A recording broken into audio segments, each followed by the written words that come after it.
కలియుగంలో ప్రతి ఒక్కరూ ఇంద్రియ నిగ్రహం, సజ్జన సాంగత్యంతోనే ఉత్తమగతులు పొందుతారని, ఇది భారతీయ సాంప్రదాయంలో ఎంతో ప్రధానమైన అంశమని సామవేదం షణ్ముఖ శర్మ అన్నారు. కాకినాడ సినిమా రోడ్లో గల సూర్యకళ మందిరంలో సరస్వతి గాన సభ ఆధ్వర్యంలో సనాతన ధర్మం, శాశ్వత న్యాయం అనే అంశంపై జరుగుతున్న ప్రవచనాల కార్యక్రమం 4వ రోజు సామవేదం షణ్ముఖ శర్మ మాట్లాడుతూ న్యాయ శాస్త్రాన్ని బ్రహ్మదేవుడు రచించారని అన్నారు. మన సనాతన ధర్మంలోని శాశ్వత న్యాయం లభిస్తుందని వేదాలలో ఈ అంశం ప్రస్తావించారన్నారు. ఈ కార్యక్రమంలో సరస్వతి గానసభ గౌరవ అధ్యక్షురాలు పెద్దాడ సూర్యకుమారి, సంస్థ జీవితకాల అధ్యక్షులు కొమ్మిరెడ్డి శ్రీ రామనరసింగారావు, కార్యదర్శి పేపకల రామకృష్ణ, లక్కరాజు సత్యనారాయణ, టిక్కు, చావలి సూర్యకుమారి, పెద్ద సంఖ్యలో నగర ప్రముఖులు పాల్గొన్నారు.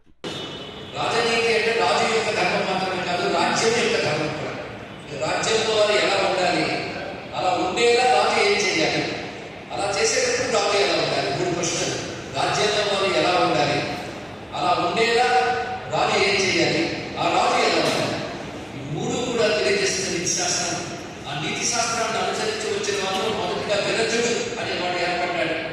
వారి సంతానంతో క్రమంగా వస్తున్న రాజులందరూ ఆ ధర్మాన్ని నిలబెడుతూ ఉన్నప్పటికీ కొంతకాలాలు వేరుడు అనేది వచ్చాడు. ఇతడు ఈ ధర్మానికి న్యాయానికి విరుద్ధంగా ప్రవర్తించి లోక కట్టుబడిపోయాడు. ఎప్పుడైతే న్యాయం ధర్మం తప్పుతాయో ప్రకృతి క్షోభిస్తుంది. ఇది బాగా తెలుసుకోవాల్సిన అంశం. మనం అనుకుంటాం ప్రకృతి జలదార్థం, నేను కురిసే నీరు, ప్రవహించే నదులు, వీచే గాలి, మన ఉండే భూమి, నగిలే అగ్ని, ఇవన్నీ కూడా చైతన్య స్వరూపాలే. ధర్మం ఉన్నంతసేపు క్షేమంగా ఉంటాయి.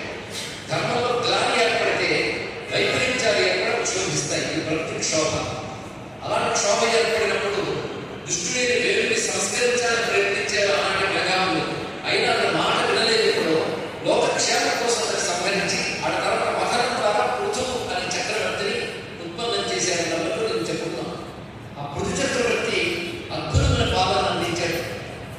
గురు కర్మైకస్వాత్వం పూర్వతరై కృష్ణబాబు చెప్పినట్టుగా ఈ పూర్వతరంలో వారు ఏ న్యాయాన్ని ధర్మాన్ని అనుసరించి వచ్చారో దాన్ని నువ్వు చెయ్యి అని పరమాత్మ శాసనం. ఆ శాసనాన్ని అనుసరించి తన పూర్వీకులైన తొలి చక్రవర్తులు విరుజుడు మొదలు అందరూ ఏం చేశారో దాన్ని పృథు చక్రవర్తి మళ్ళీ అమలు పరిచి ప్రజాక్షేమంతో సర్వజనులకి భద్రతను కల్పిస్తూ ధర్మపాలన చేశాడు. అప్పుడు రాజ్యభాగంలో 2 విధానం ఉండేవి. ఒకటి, ప్రకృతి మనం క్షేమం కలిగించాలంటే ప్రకృతిని శాసించే శక్తులు ఉంటాయి. ఇది తెలుసుకోవాలి. మనం ప్రకృతి కనిపిస్తాం, ప్రకృతి శక్తివంతం అందరూ అనుకుంటాం. కానీ ప్రకృతిని శాసించే శక్తులు కొందరు ఉంటారు. వారిని దేవతలు అంటారు. అంటే దేవతలు అంటే ప్రకృతి శాసక శక్తులు. ఒక్కసారి హిందూ మతాన్ని పరిశీలిస్తే అగ్ని దేవుడు, వాయు దేవుడు, వరుణ దేవుడు అంటున్నాము. అగ్నిని మనం అగ్ని అని పంచభూతాలు ఎలిమెంట్గా చూడకుండా దేవత్వాన్ని ఇస్తున్నాం. ఇది మనం కల్పించేది కాదు, అక్కడ ఉన్నది. అది అగ్ని మనం కల్పించామా, నీళ్ళు మనం కల్పించాము. అదేవిధంగా దేవత కూడా మనం కల్పించేది కాదు.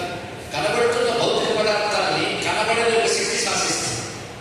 ఆ శక్తిని దేవత అంటారు.